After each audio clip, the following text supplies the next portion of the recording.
하나님을 찾아라, 그래서 살아라 라는 제목으로 말씀을 전하면서 오늘 세 번째 시간입니다.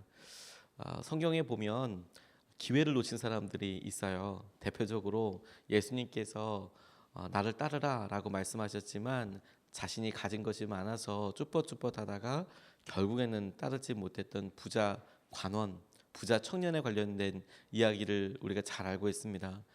예수님께서 직접 따르라 라고 이야기했던 사람이 그렇게 많지 않아요. 12제자들에게도 주님께서 너는 나를 따르라 라고 성경에 분명히 기록해 놓으신 사람이 몇 명 없습니다. 12명에게 다 직접 그렇게 따라라 따라라 따라라 이렇게 그 장면들이 소개되어 있는 게 아니에요. 그런데 따라라 라고 이야기했지만 자신이 따르지 못했던 사람으로 이 젊은 청년, 젊은 관원의 이야기가 등장합니다. 그런데 신약에서는 그 사람이 대표적이라면 저는 개인적으로 구약에서 어마어마한 기회를 놓친 사람이 오늘 등장하는 여로보암이라는 생각을 말씀을 읽을 때마다 떠올리고 안타까워하곤 합니다. 솔로몬에게 하나님께서 여러 번 경고하셨어요. 그가 여러 여인들 정치적인 관계, 군사적인 관계로 인하여서 결혼 동맹을 맺었습니다. 그래서 애굽, 이집트 공주랑 결혼해서 우리가 서로 사돈 관계이고 결혼 관계로 이어져 있으니까 이제 침략하지 말자. 이런 식으로 주위에 있는 많은 나라들과 정치적인 여러 목적으로 인하여서 결혼을 하게 됐는데 그것이 이스라엘의 그리고 솔로몬 왕실의 우상에 들어오는 직접적인 계기가 됐습니다. 이 여인들이 올 때 우상을 자기가 믿던 신을 그대로 갖고 왔었거든요. 하나님이 여러 번 경고하셨습니다. 근데 마음을 돌이키지 않으셨어요. 마음을 돌이키지 않았습니다. 하나님께서 또 다른 방법, 또 다른 계획을 실행하셨어요. 그의 아들 르호보암 때 나라를 찢어버렸습니다. 남유다와 베냐민 지파가 이루어져 있는 한 남유다, 유다와 베냐민 두 지파를, 그리고 나머지 10지파를 함께하고 있는 북이스라엘, 지형적으로는 북쪽에 있다고 해서 북이스라엘, 그냥 이스라엘, 남쪽에 있다고 해서 남유다 이렇게 구분하지만 유다와 이스라엘로 나누었습니다. 그리고 그 이스라엘의 왕으로 세운 사람이 여로보암이라는 사람이었습니다. 우리가 친밀함, 이름에 대한 친밀함으로 생각하면 다윗 친밀하잖아요. 솔로몬 친밀하잖아요. 히스기야 친밀하죠. 그가 어떤 일을 했는지 어떤 고백을 했는지 성경에 자세히 나와 있습니다. 그래서 닮고 싶기도 하고요. 여로보암 이렇게 이야기하면 안 좋은 쪽으로 소개되어 있기도 하지만 성경에 다윗처럼 나와 있지는 않아요. 그런데 오늘 하나님께서 그에게 굉장히 놀라운 말씀을 하세요. 정말 놀라운 말씀을 이야기하고 계십니다. 함께 우리가 이 여로보암을 통해서 하나님 우리에게 주시는 메시지를 좀 같이 보고 싶습니다. 첫 번째로 우리가 그의 삶을 통해서 보고 싶은 것은 하나님께서 지켜보고 계신다는 거예요. 우리의 삶을 하나님께서 우리를 보고 계시더라. 29절로 31절 말씀을 보면 그 무렵에 여로보암이 예루살렘에서 나오다가 길에서 실로의 아히야 예언자와 마주쳤다. 아히야는 새 옷을 걸치고 있었고 들에는 그들 둘만 있었는데 아히야는 그가 입고 있는 새 옷을 찢어서 12조각을 내고 여로보암에게 말하였다. 10조각은 그대가 가지십시오. 주 이스라엘의 하나님께서 그대에게 이렇게 말씀하셨습니다. 자, 내가 솔로몬의 왕국을 찢어서 10지파를 너에게 준다. 이렇게 말했다라고 이야기하고 있습니다.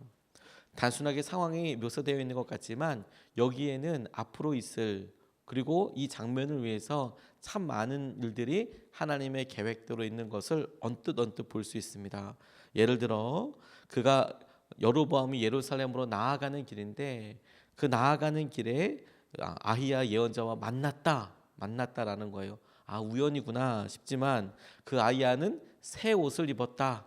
그 새 옷이 그냥 찢어지거나 쉽게 이렇게 되는 것이 아니라 새롭게 준비된 옷을 입고 의도적으로 만났다라는 것도 알 수 있겠고, 그 앞에 갔을 때 그 옷을 통해서 예언을 하는 내용도 그냥인 것이 아니라 지금 이 아히야가 여로보암을 만나기 위해서 왔구나, 이런 것들이 하나하나 굉장히 중요한 믿음의 어떤 상징처럼 있는데, 정말 중요한 내용은 뭐냐면 이 여로보암이 성경에 딱 한 군데 더 나오는 장면이 있어요.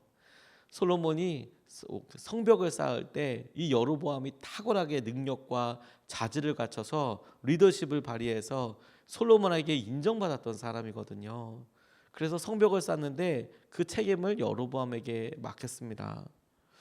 그렇게 딱 한 줄 나와 있는 그 사람에게 지금 아히야가 하나님의 말씀을 따라서 주목하고 있고, 그냥 그가 길을 가는 그 일에, 이 여로보암에게는 일상이고 특별한 기대가 없는 그 일에 나타나서 하나님께서 하신 말씀을 전하더라는 거예요.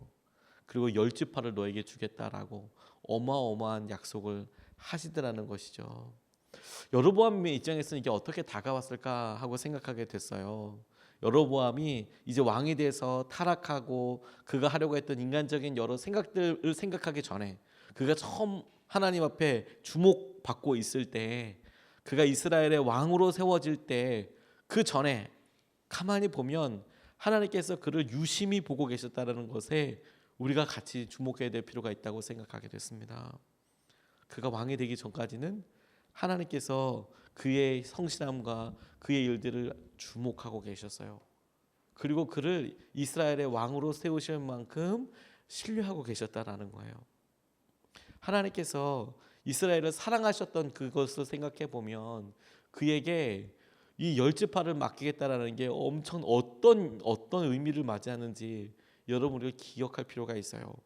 모세처럼, 여호수아처럼 하나님께서 그분을 따르는 사람들을 신뢰하고 믿게 하는 여러 일들이 그에게 있었다라는 것이죠. 그런 여러분, 하나님께서 우리의 삶을 이렇게 보게 하실 때에도 어느 날 주님께서 우리에게 당신의 계획을 이렇게 툭 얘기하실 때, 여로보암이 이날 맞은 일처럼 너 10지파를 다스리게 될 것이다. 이게 스스로 준비되고 스스로 뭔가 원해서가 아니라 하나님께로부터 오는 그 순간이 되면 하나님께서 이거 다 보고 계셨구나, 내 삶을. 하나님께서 내 삶에 개입하고 계셨구나. 그리고 그때를 위해서 우리가 깨어있고 준비하고 있어야 한다는 거예요. 그리고 그 시선을 우리가 기억하고 있어야 한다는 겁니다. 제가 참 도전을 많이 받았던 분 중에서 안수현이라는 젊은 의사 선생님이 계세요.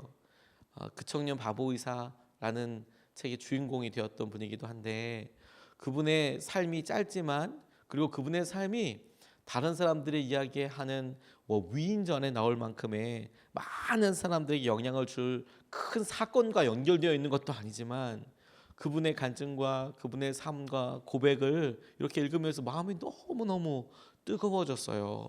나이 차이도 그렇게 많이 나지 않더라고요. 이분이 여전히 아마 지금 만약에 살아있다고 하더라도 50이 되지 않을 나이입니다. 결혼도 하지 않았고요. 이 안수현 형제는 신실한 크리스천이었고 영락교회 다니는 청년이었습니다. 환자들에게 아주 친절했고, 2000년 의학 분업 사태에도 전국의 의사들이 다 의학 분업이 심각하기 때문에 그렇게 결단을 내리고 의학 분업을 할 때에도 어떻게든 환자 옆에 붙어서 끝까지 응급실을 지키던 그런 사람 중에 한 명이었답니다. 홀로 남아서 환자들 경무로 그렇게 흩날리면서도 보고, 그런데 사람들이 더 주목한 건 뭐냐면, 그가 하나님 앞에서 하나님이 지금 보고 계셔, 하나님께서 나와 이렇게 함께 하셔, 그걸 코람데오 하나님 앞에서라는 라틴어 어구거든요. 코람데오 하나님께서 내 앞에 계셔, 그분은 항상 내가 인식하고 그분이 나와 함께 하시니까 내가 그분이 보는 앞에서 부끄럽지 않도록 그렇게 살 거야. 그렇게 살았다는 거예요. 그 주위에 있는 사람들이 그걸 다 알았다는 겁니다.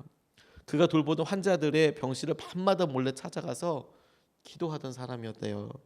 그리고 환자가 만약에 돌아가시면 장례식장에 찾아가서 유족을 위로하던 참 이상한 그런 의사였대요. 저도 장례식장 여러 번 다녀봤지만 주치의였던, 혹은 그 사람을 치료했던 의사가 장례식장 찾아오는 거 저 거의 못 봤습니다. 장례식에 참 많이 다녀봤지만 의사가 친구로서 가는 거 말고, 친구 의사가 아니고 자기가 직접 진료했던 사람이, 혹은 자기가 이렇게 같이 만났던 사람이 장례식에 찾아오는 건 그렇게 많이 보지 못했어요. 근데 이 사람이 그렇게 하던 사람이더란 거예요. 또 선물도 주는 의사였답니다. 암투병하는 환자에게 찬송가 테이프를 선물하기도 하고 책을 선물하기도 하고, 그리고 병원에 근무하는 동료 의사, 간호사, 물리치료사, 방사선 기사, 환자들에게, 또 환자의 침대를 옮기는 분들, 이런 스태프들이 많이 있잖아요. 그런데 참 병원도 이런 위계 질서가 있어서 하이라키가 있어서 그 병원을 이루고 있는 사람들 중에서 어떤 의사들이 중심인 것처럼 보여지고 나머지는 다 그냥 어떤 스태프들처럼 여겨지곤 하늘 때도 있을 텐데 그런 사람들한테 찾아가서 말씀을 전하고 선물하던 그런 사람이었다는 거예요.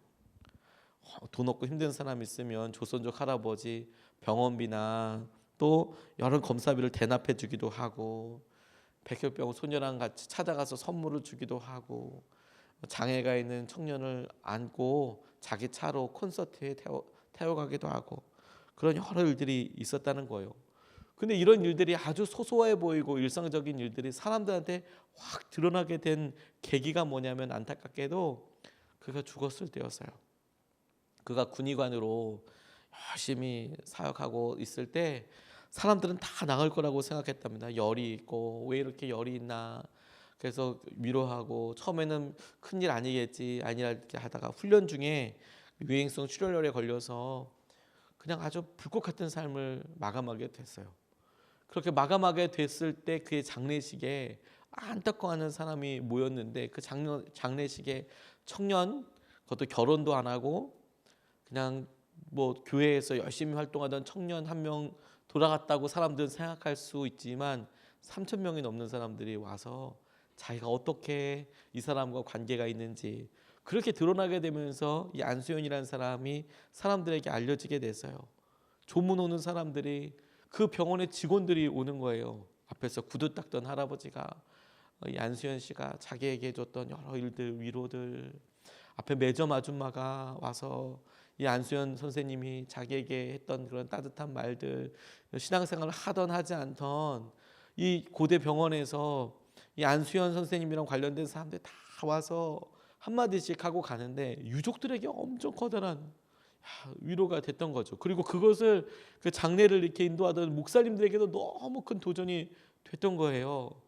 헛살지 않았구나.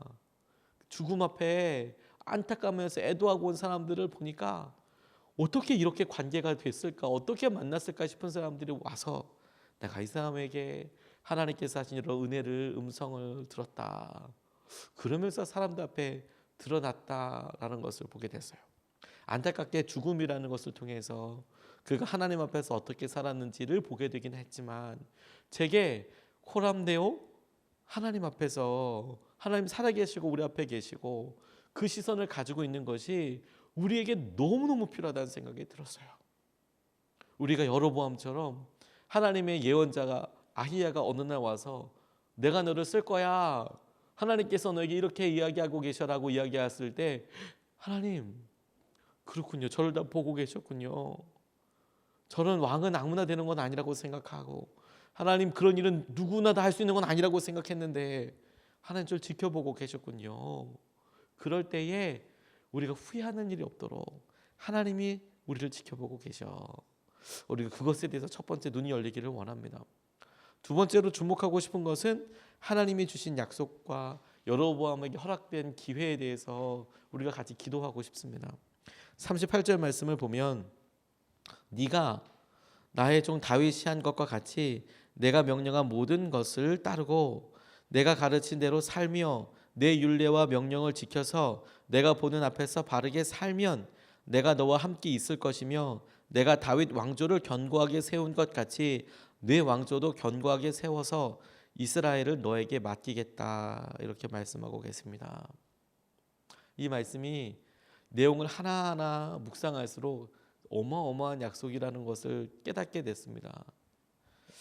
우리 세상의 다윗은 어떤 사람이죠? 다윗 한 명을 하나님께서 왕으로 키우기 위해서 어떤 일을 하셨죠? 그를 어려서부터 기름 부었고요. 그를 보호하셨고요. 그리고 그가 어려운 환난과 어려움 때마다 하나님을 의지하게 했고 찾게 했습니다. 그리고 오랜 기간 동안을 기다리게 했어요. 그렇게 기다리고 훈련하고 다시 훈련시켜서 왕조에 앉게 됐어요. 그리고 우리가 어저께 살펴보기도 했지만 하나님을 믿고 따르는 그가 하나님께 자발적으로 성전을 지어 바치겠다고 이야기를 해요. 그 음성에 하나님께서 반응해 주시기를 네 손에서는 성전을 못 지을 거야. 하지만 내가 거룩한 성전과도 같은 너희 가문을 내가 떠나지 아니하는 믿음의 가문으로 만들어 줄게. 하나님이 그런 엄청난 약속을 주셨거든요. 우리가 그런 내용과 어떤 비하인드의 스토리가 있는지를 알고 있잖아요. 어떤 믿음의 고백이 있는지 알 수 있었잖아요. 그게 얼마나 힘든 과정과 얼마나 놀라운 일들인지 알고 있잖아요. 그런데 여로보암에게 아히야 선지자가 나타나서 다윗 왕조에게 세웠던 것처럼 너희 왕조도 그렇게 세울 거야 라고 약속하고 계신다라는 거예요. 다시 한번 여러분, 여로보암은 지금 아직 왕이 된 것도 아니고 아직 왕으로서 타락하기 전입니다. 그가 그냥 열심히 활동하던 사람으로 지파를 대변해서 열심히 일하던 사람들, 그 사람들 중에 하나였어요. 여로보암이 성경에서 다른 구절에 나와 있는 것은 다 그의 악한 모습, 그를 닮아서 악하게 행했다, 왕이 된 이후의 모습으로 나와 있고, 안타깝게도 왕이 되기 전의 모습은 잘 나타나 있지 않아요. 그런데 하나님께서 그에게 약속하신 내용을 보면 어마어마한 약속을 하고 계시는 거예요. 네가 하나님의 말씀을 따라서 순종하면, 하나님 앞에서 바르게 살면 다윗 보이지, 다윗 왕조에게 보였던 그런 은혜를 너희 가정에, 너에게 주겠다라고 말씀하고 계세요. 저는 이게 엄청난 기회라는 생각이 들었습니다.